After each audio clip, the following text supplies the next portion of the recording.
Olá, tudo bem? Estamos aí gravando o último vídeo da série sobre a homossexualidade, as supostas referências à homossexualidade na Bíblia.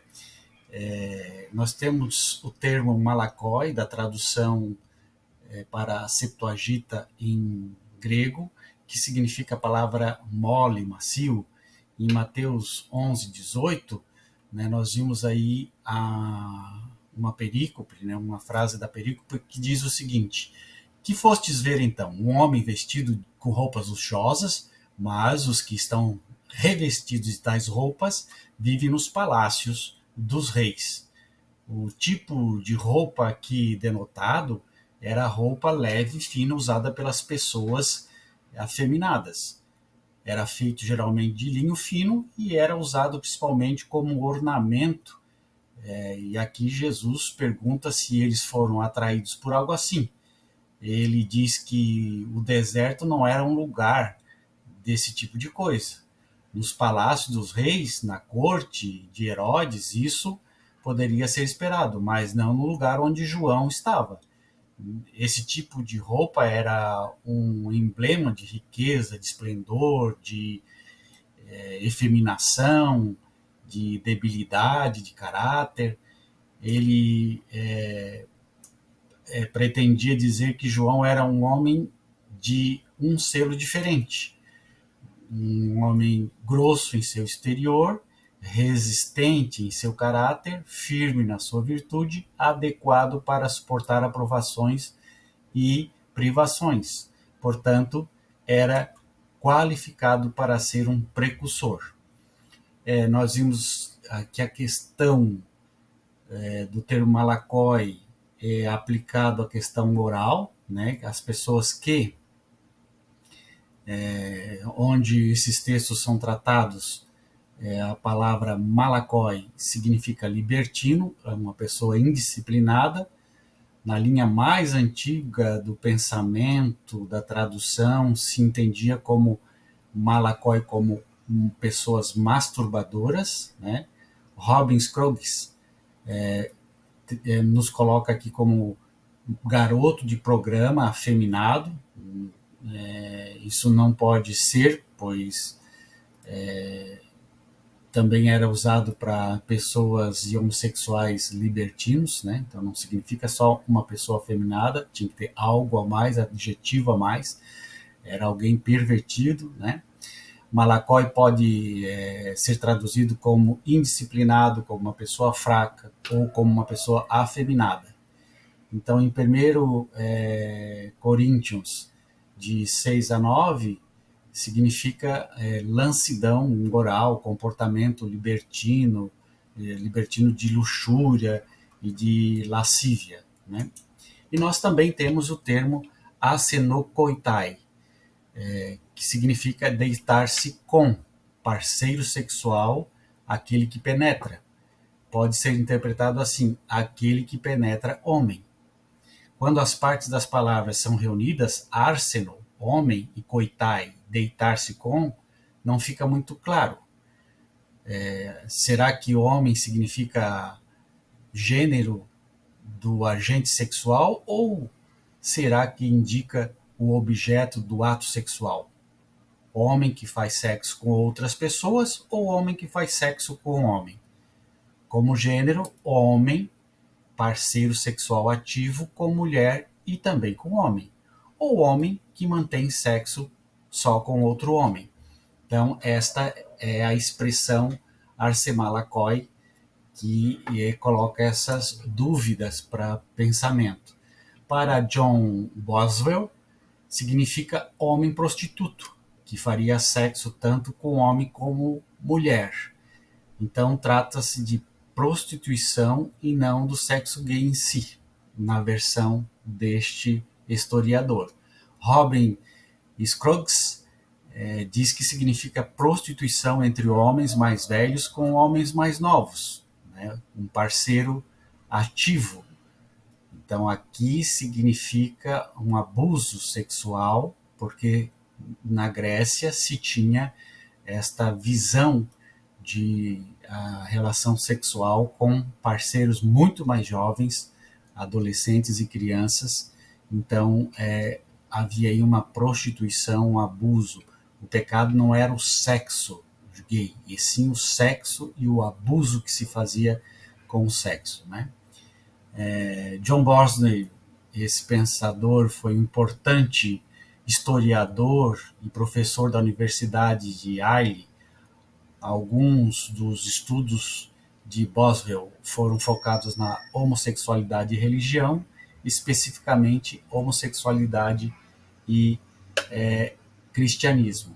Neil Robin Scruggs tem um livro chamado New Testament and Homosexuality, que ainda não foi traduzido para o português. Bom, o que era a homoafetividade? Como era tratada a homoafetividade no primeiro século? Então, a homoafetividade era tratada como uma situação de exploração, onde havia a exploração do homossexual, a libertinagem, onde pessoas praticavam o sexo homossexual para ganhar dinheiro, né? Então, a libertinagem e a prostituição. Havia uma desigualdade muito grande, onde os ricos tinham seus servos, que eram seus parceiros sexuais, né? Então usava dessas pessoas, e muitas pessoas usavam da sua sexualidade para ganhar postos políticos, né, dentro da situação política de Roma. Sexo também, homoafetivo, também simbolizava abuso, porque muitas crianças eram submetidas a relações sexuais com adultos, né? E existia aí os escravos sexuais, homens que compravam jovens bonitos para serem seus escravos sexuais. Então, só nos resta concluir que era isso que o termo arsenokoitai considerava naquela época. Não a homoafetividade em si, mas os adjetivos negativos que davam essa visão negativa da homossexualidade. Nós podemos ver que Samuel é um dos textos mais lidos e que se tem mais referência a uma relação homoafetiva, né? Isso nós podemos ver em Samuel, capítulo 20, é um capítulo marcante na Bíblia, ressaltando temas de lealdade, de estratégia, de fé. A narrativa descreve a crescente tensão entre Davi e o rei Saul e a notável amizade entre Davi e Jonatas. Neste contexto, o capítulo oferece insights profundos sobre a natureza das relações humanas, políticas e da providência divina para quem crê nessas condições. Nós vimos aí que a lealdade de Jonatas a Davi, mesmo em detrimento de seu pai Saul, destaca um compromisso moral superior que transcende as expectativas familiares e políticas, né? A estratégia cuidadosamente elaborada por Davi e por Jonatas para descobrir a verdadeira intenção de Saul revela a necessidade de sabedoria e cautela em tempos de incerteza. Este aspecto do texto fala sobre a importância da astúcia e da prudência, especialmente quando confrontados com perigos iminentes. A comunicação codificada entre Davi e Jonatas, utilizando flechas como sinal, ilustra a criatividade e a inteligência necessária para navegar em situações complexas. Então, em 1 Saul 21-5, apresenta um momento crítico da amizade entre Davi e Jonatas, destacando a tensão e o perigo iminente que Davi enfrentava devido à hostilidade de Saul. Saul tinha ódio de Davi. Em 1 Samuel 26-10, detalha o plano de Davi e Jonatas para revelar as verdadeiras intenções de Saul. ilustrando sagacidade e lealdade em um contexto de perigo iminente. Em 1 Samuel 20, 11 e 15, aprofunda a aliança de Davi e Jonatas, destacando seu compromisso mútuo e a seriedade das promessas feitas sob circunstâncias adversas. 1 Samuel 20, 16 a 20, explora a consolidação da aliança entre Davi e Jonatas e o detalhamento do plano para descobrir a verdadeira intenção de Saul, o que ele queria realmente fazer com Samuel. Em 1 Samuel 20, 21 a 25, detalha a execução do plano secreto entre Davi e Jonatas, revelando a complexidade da lealdade em tempos de perigo. Em 1 Samuel 20, 26 a 30, revela o crescimento, a crescente desconfiança, a ira de Saul, tornando palpável a tensão e o perigo que rodeava a pessoa de Davi. Em 1 Samuel 20, 31 a 35, destaca o agravamento do conflito entre Saul e Davi, evidenciando a ira de Saul e o perigo eminente para Davi. Em 1 Samuel 20, 36 a 40, descreve a execução do plano secreto de Davi e Jonatas, ressaltando a lealdade e a astúcia necessárias em tempo de perigo. E 1 Samuel de 41 a 42, capítulo 20 de 41 a 43, a despedida emocional, e a promessa entre esses dois rapazes. Aqui está o texto de Saul, 1 Samuel 18, 1 a 4. Depois dessa conversa de Davi com Saul, surgiu tão grande amizade entre Jonatas e Davi que Jonatas tornou-se o seu melhor amigo. Aquele dia em diante, Saul manteve Davi consigo e não deixou voltar para a casa de seu pai. E Jonatas fez um acordo de amizade com Davi, pois se tornara seu melhor amigo. Jonatas tirou o manto que estava vestindo e deu a Davi, com sua túnica e até sua espada, seu arco e seu cinturão. Aqui nós podemos perceber o amor de Jonatas por Davi, sugere um profundo relacionamento emocional entre esses dois heróis bíblicos, Existe algo a mais do que uma amizade entre esses dois rapazes. Nós podemos ver em 1 Samuel 20 a 30, a ira se acendeu contra Jonatas e a ira de Saul, se estendeu contra Jonatas e ele disse: filho de uma mulher perversa e rebelde, será que eu não sei que você tem apoiado o filho de Jessé para a sua própria vergonha e para a vergonha daquele que te deu a luz? Nós podemos perceber aí as interpretações, Jonas chama o filho Davi, chama Jonatas de filho da mãe, de filho da puta, de mulher perversa, rebelde, e então Saul está com raiva de Jonatas por ser filho dessa mulher ou por ser gay. Não temos muita a ideia do que está acontecendo. Logo, ser gay não era um problema se Saul estava com raiva da mãe. Agora, se Saul estava com raiva de Jonatas, ele estava dizendo que não tinha problema a mãe ser perversa e rebelde. Nós sabemos que naquela época não havia problema em ser gay, Então,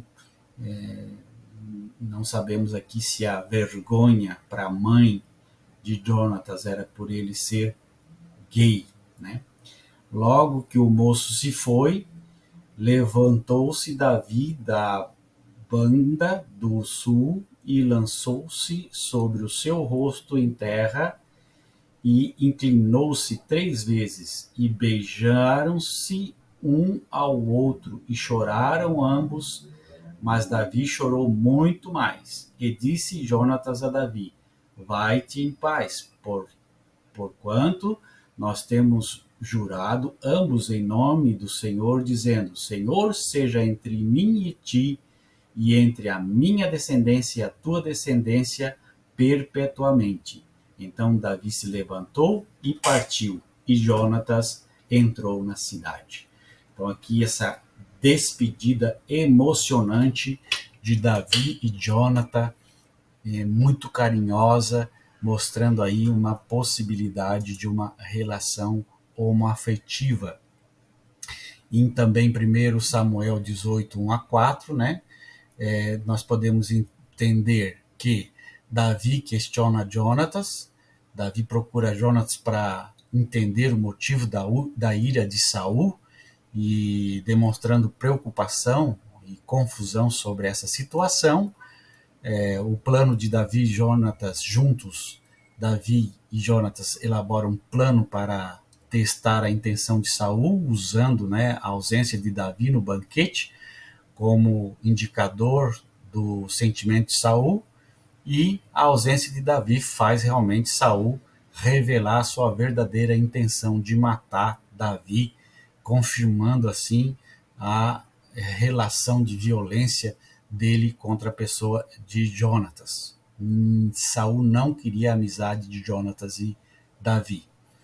E Jonatas usa um sinal, pré-acertado aí, atirando flechas para o alto, para comunicar a Davi que não volte mais na cidade, porque o pai queria matar Davi. Então aí é uma questão muito séria acontecendo nesta situação do capítulo 18, 1, 4. Nós vimos aí também em 1 Samuel 20, 41 a 43, esta mensagem muito interessante. Logo que o moço se foi, levantou-se Davi da banca do sul e lançou-se sobre a terra, inclinou-se e beijou um ao outro por um tempo, né? Mas quem chorou mais, quem beijou mais foi Davi. Segundo Samuel 1 a 26, angustiado estou por ti, meu irmão Jonatas, quão amabilíssimo me eras, mais maravilhoso me era o teu amor do que o amor das mulheres. Aqui se entende uma declaração de amor diante da morte de Jonatas. Davi faz esse lamento e essa declaração de amor, que para muitos significa uma declaração homoafetiva. E 1 Samuel 20 a 30, também podemos relacionar fazer um paralelo desse texto com o relacionamento de Gilgamesh com Enkidu no antigo Egito Sumério, né? Também lá essas duas pessoas provocaram uma deusa, e Enkidu foi morto, e Gilgamesh disse que iria tentar encontrar uma forma de saber como é que é o eterno, né, a eternidade, para que ele pudesse então ressuscitar o seu amado. Então esse texto já é um texto bem mais antigo e que nos mostra aí um paralelo com Jonatas e Davi. Nós sabemos também que a homossexualidade nesta época era comum, os relacionamentos homoafetivos, não havia problema com essa questão. Nós também podemos pensar aqui no 1 Ruth 16 a 17.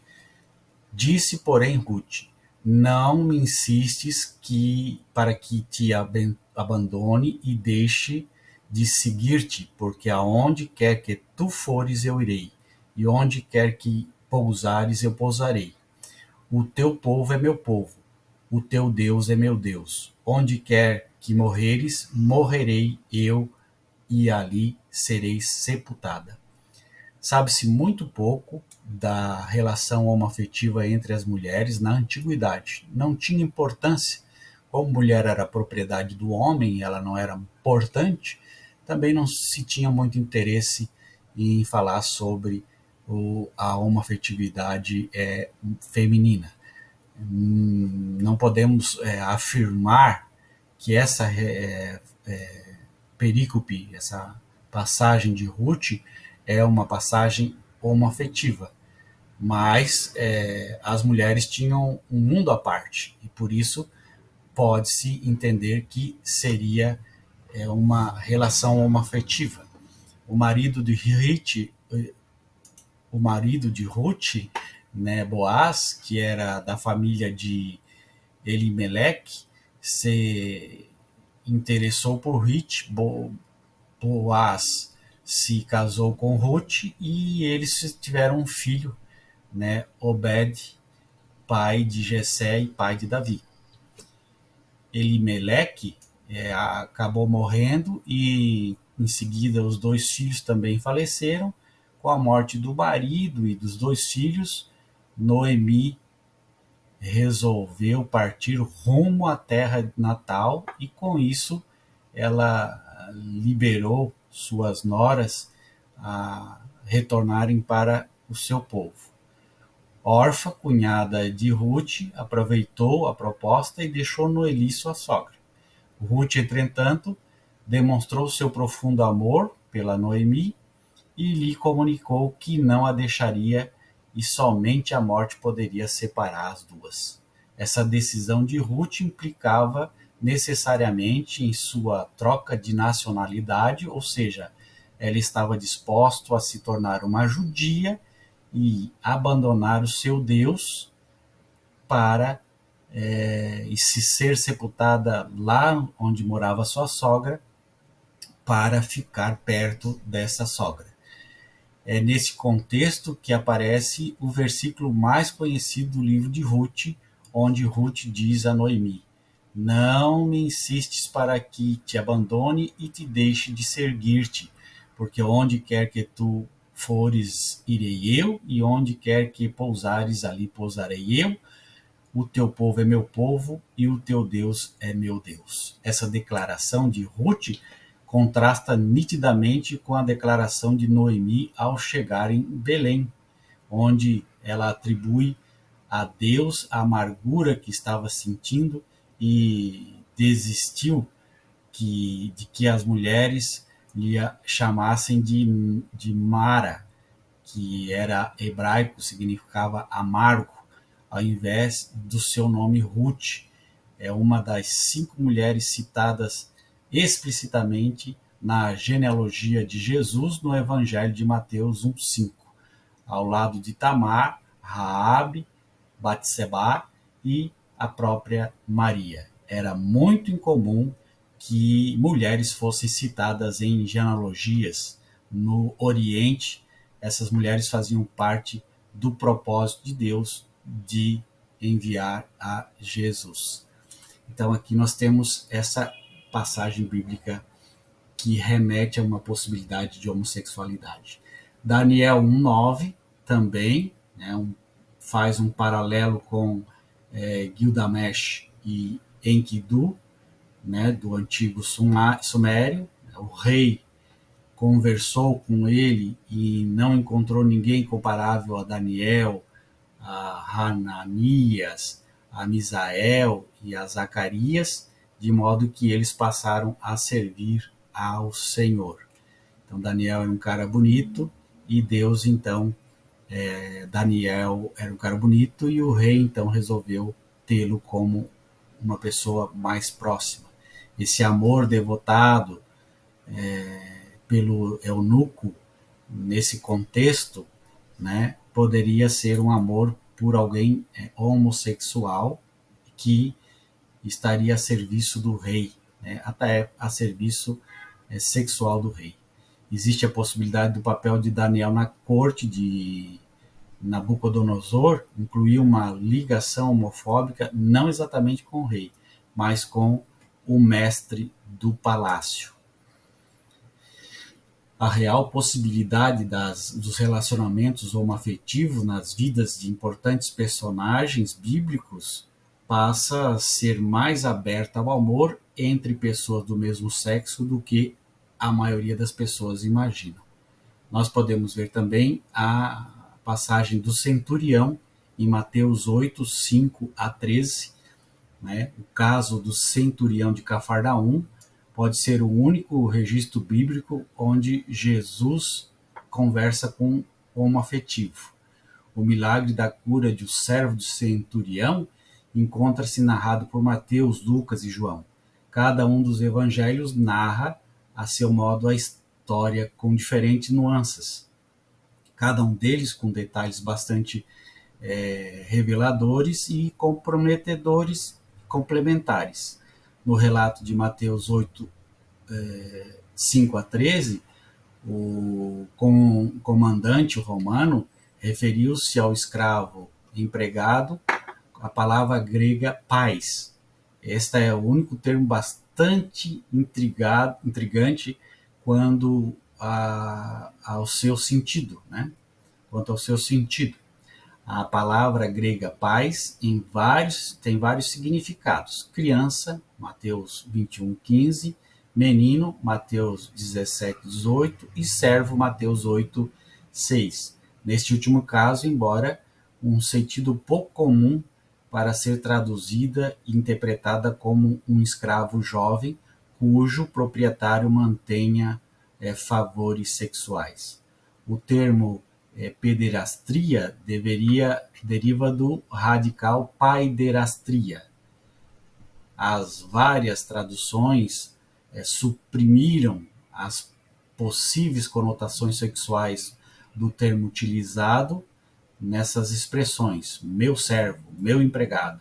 A versão ARA, Almeida revisada e atualizada, utilizou a expressão um tanto curiosa, a expressão meu rapaz, no versículo 8.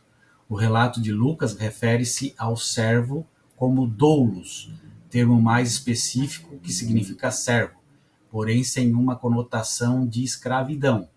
Tal acepção reforça o conceito de que não se tratava de um escravo comum. O texto de João coloca-o como filho do comandante, não é? O que reforça os laços afetivos entre eles, já que um filho desfruta de tratamento e consideração superior à relação servo e senhor. Porém, é improvável que se trate de um filho, pois o termo doulos, usado por Lucas, descarta tal interpretação. Lucas, construindo uma sinagoga, portanto, o centurião era um cara rico e não tinha por que estar chorando por conta de um escravo. Ele poderia comprar muitos escravos bonitos, mas ele tinha um amor preferencial por esse escravo. Centurião, então, portanto, poderia ser um homossexual. Finalizando, nós temos a condenação em Levítico, que foi a falta de hospedagem e traição à identidade judaica, a impureza.